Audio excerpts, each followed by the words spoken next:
Today on this Friday. This is We Write, where I offer encouragement and support for writers and those who like to read, I guess, too, can benefit. I'm Katie M. Reed from katiemreed.com. Hi, Lauren. Hey, hubby. How are you doing? Okay, so you guys are going to laugh at me. Hey, Courtney. I had a really late night, really late night, really long day yesterday. It was wonderful. Hey, Sam. Hey, welcome. So anyway, I had a really late night, and so I woke up, went to the bathroom this morning, went back to bed, and I woke up again and thought it was maybe 9 o'clock. It was 11 o'clock in the morning. I could not believe it. That is not typical of me. But let me pause for a minute, that story, and I am so excited. This is Bethany Christian Services Magazine, Lifelines. I'm going to flip around here. Hey, everyone. Anyway, I'm so excited because I had a really awesome day yesterday, and then I came back home and this magazine was in the mail, like 5 copies of it, and it was my first published magazine in an article. It's called Hope Deferred, and it's part of our adoption story, and it was just so exciting. So we're celebrating. Cindy, we need your confetti. If Cindy Bolton was here, if you know her, she loves to do confetti. I was at a party at her house yesterday, and she did confetti. Hey, Lynette, welcome. Yay, I saw Lynette yesterday.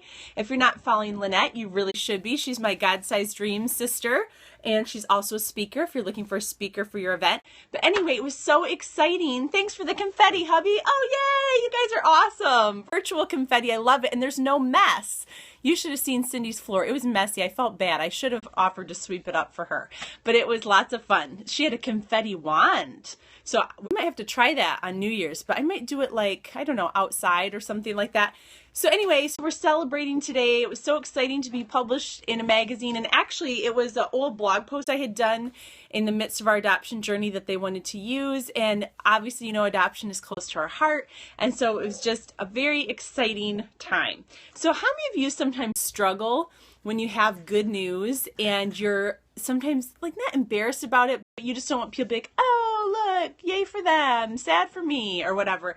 You know, so I'm just telling you, you have permission to celebrate things. And this is the season of celebration, even sometimes when that's hard. So we're celebrating today that I have my first published in print article. But, yeah, so anyway, so woke up at 11 o'clock. That is so weird, you guys, so weird. But my darling daughter brought me food. Again, I thought it was like 8:30 or 9. She brought me this chocolate bread her friend had made and some milk and oranges and almonds. Thank you, Courtney. This morning in bed, it was so sweet. And anyway, so yeah, 11 o'clock, so weird of me. But I think the night before I got like 4 hours of sleep, so I think I needed it. But that is not the norm around here for sure. We're very excited because tonight is family night and we are going to watch Elf. We always watch it each year. We might all have our PJs on too. That sounds fun. But what I wanted to tell you, I have a very special announcement. Are you guys excited? I hope you're excited. Oh my goodness, remind me, Lone Star Barn. I'm trying to think of your name. I think it starts with an S. Is it Shauna? Am I right? Oh my word. I need to write all you guys down. But I'm so glad you're joining me today. I'm Katie M. Reed of katiemreed.com. I'm a writer, speaker, photographer, and singer. Sean. Oh, I was close. Okay. Points for that, right? I'll just drop off the A. Anyway, so here's my special announcement. Remember how if you follow me on social media, you saw that I got a no, and I talked to you guys about this, from a publishing house that I really want to be published with. And so that, it was hard, but it was also good because they gave some, oh, thank you, friend. They gave some, just really good advice. And I was talking to my new friend, Shannon. I got to see Shannon yesterday, and Shannon Popkin, and she asked me a question. And she and I don't know each other very well. We just feel like we have known each other for a long time.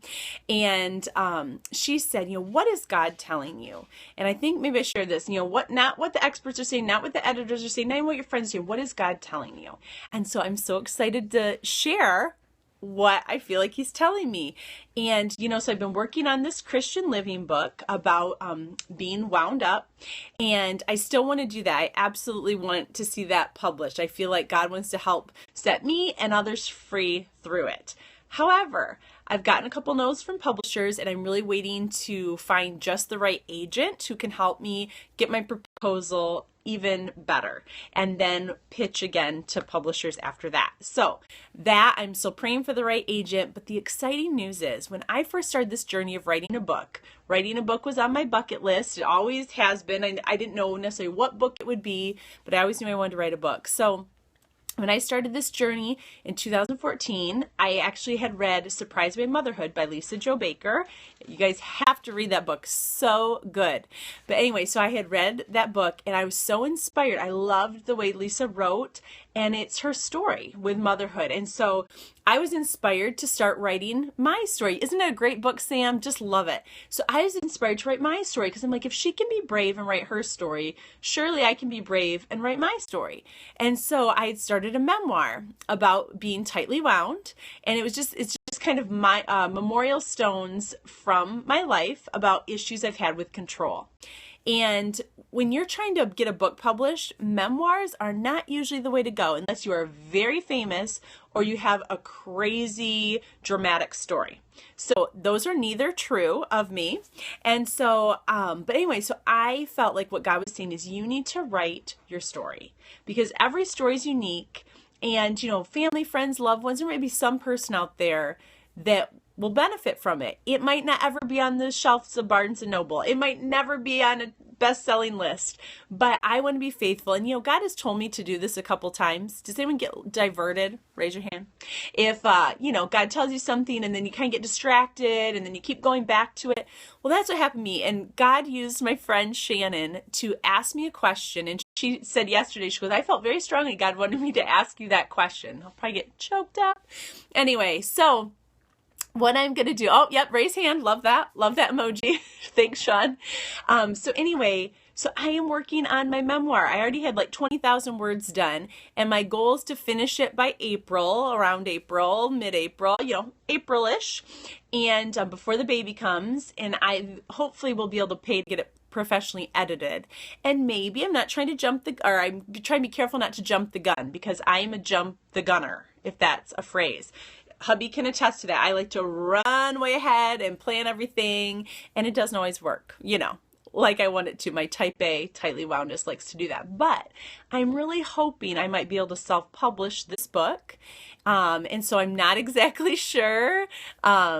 I'm not exactly sure what the time frame will be. I just know that from now until April, I'm going to finish this book. So I am telling you because I hope you're excited and I hope you'll want to read it, when it's all done.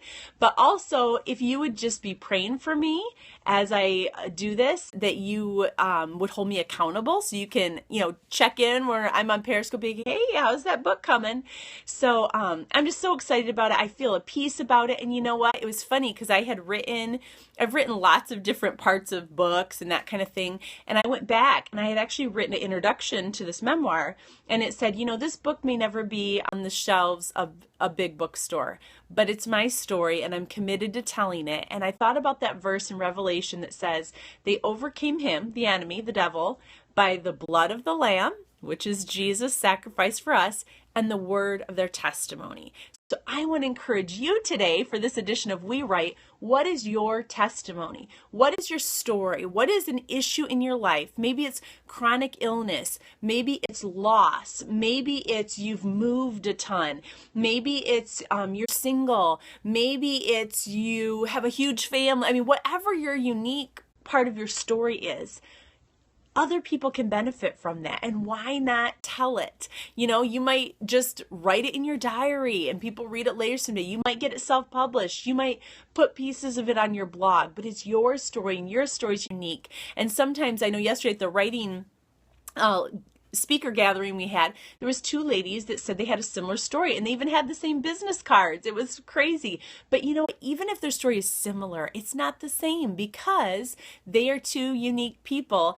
And so even if you feel like, oh, well, people have already written about, let's say you have food addiction issues, people have already written about that, I'm not going to write about it, but you are a unique person with a unique story. Hey, Audie, welcome. And so I encourage you, write down your story.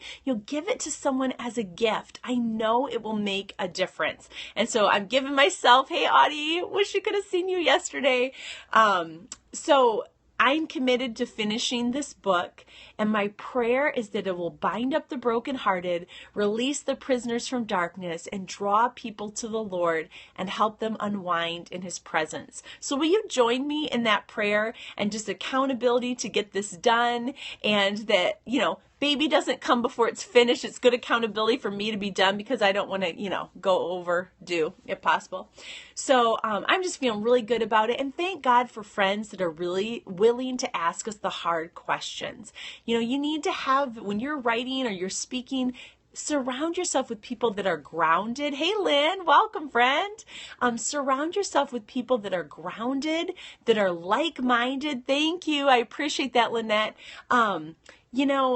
We can get led astray by those voices that, are saying, oh, no one's going to read your memoir, or just even our own, like the lies of the enemy that we listen to, but your story matters. That's always, my friend Caitlin Buchelen says that, and she just wrote a book, and she's also inspired me. Her book is called Even If Not, and it's coming in the new year.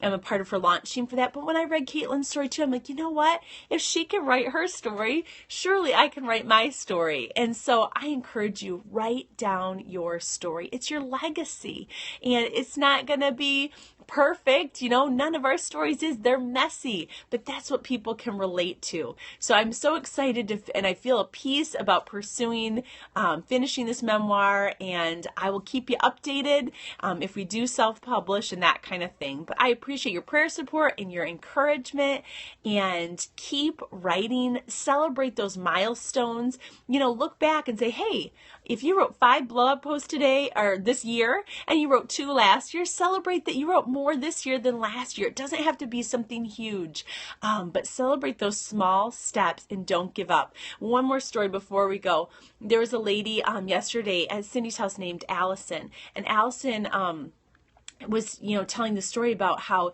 she had taken a break from writing, but then she just felt like, something was missing, that she had to write. And she was just saying, she used the example, I'm going to get it wrong now, but basically doing a little bit of time. Oh, I know what she said. Scales and arpeggios. When you're playing the piano, it's not fun to, practice your scales. I hated doing that. But as you practice just a little bit day by day, you're going to get better and better and better at what you do. And, we don't always write like something amazing every day, but if we practice and practice, and we have those 1,000 mornings or 1,000 evenings where we're writing and no one ever sees, maybe that 1,001th, is that a word? Time is when you really come up with something that you feel, really great about and want to share. So you like my phrases this morning? Anyway, so remind me of your name one more time. Help Mama Remote. I know you told me, but pregnant. Can I blame it on pregnancy brain? I feel like I would have trouble anyway, but you guys are wonderful. Nicole. Thank you, Nicole. I appreciate that. Oh, hi, Nicole. I can see you. Do you have another username too, Nicole? I feel like you do. Can you do a scarf tie-in tutorial scope? I'll do it right now. Okay, here we go. Here's my scarf. All right. I am folding it in half. I am wrapping it around my neck, so I have this loop. I am going to stick this one through, and I'm going to twist that once and pull that through. How is that? Okay, sorry, Nicole. I'm sorry about that. I always look at your picture because you're so gorgeous, and not always at your username. So if I saw your picture, I think I would know. So anyway, so did that tutorial help? Hopefully. Anyways. Awesome. So now you know. Now you know, Sean. Did that help? Okay. You can rewatch it if you have to learn again. But yeah, a lady at a church showed us how to do that once. So anyway, thank you so much for joining me. I'm Katie M. Reed from katiemreed.com. If you go to the blog, yesterday I posted a book review on Girl Meets Change by Kristen Strong, and also the Christmas Angel children's book by our friend Doug Klosterman. I also put my top 3 favorite books from 2015. And next week, my friend Kate Motong of 5 Minute Friday is going to be having a link up for people to link up their favorite books like that they've read, or doing a book post. So if you've read books, it is so helpful for authors if you post a review on your blog and then go over on Amazon or Barnes & Noble or CBD and that kind of thing. then you can, it just helps an author so much to have honest reviews. I'm so excited too because my friend Robin Dykstra gave me a copy of her book, The Widow Wore Pink, and I'm going to be reviewing that in the new year. And if you need a good read, you should check it out. Anyway, she was a former Playboy bunny, and oh my word, I was reading it. It was so fascinating. She's a fabulous speaker too. Last thing, I promise, if you go to my Pinterest page, I think it's just pinterest.com and then Katie _A_M Reed. I believe that's it. I have a page called Speakers for Your Events, and I'm pinning some of my favorite friends and speakers, that combination, on that page. And so myself and those speakers, we would all love to speak for your events. So head on over to that Pinterest page. It's probably kind of towards the top, Speakers for Your Events, and then you can see a lot of my speaker friends. And if you are looking for an event for a retreat or a women's event, a tea, a mom's group, there is a plethora of dynamic speakers there for you to choose from. So thank you so much for joining me for this edition of We Write. I will be back on Monday for the Monday message at 1:30 Eastern Time. And we have our Christmas play. You guys got a little peek of it. Our kids did some of it on our Stop Hammock Time scope this past Wednesday night. And if you ever miss a scope after the 24-hour period, just go to catch.me, KATCH.me, and then a /Katie_M_Reed, I believe. You should find it. I should really write all these down. I think it's always that. So anyway, if you want to catch that Stop Hammock Time, Adam and I were fighting, arguing, having tones with each other beforehand. So we talked about effective communication. So anyway, I am so glad and thankful for you, Periscope friends. I hope you have a fabulous weekend as you get ready for Christmas, and your story is unique. Write it down. I'll talk to you later.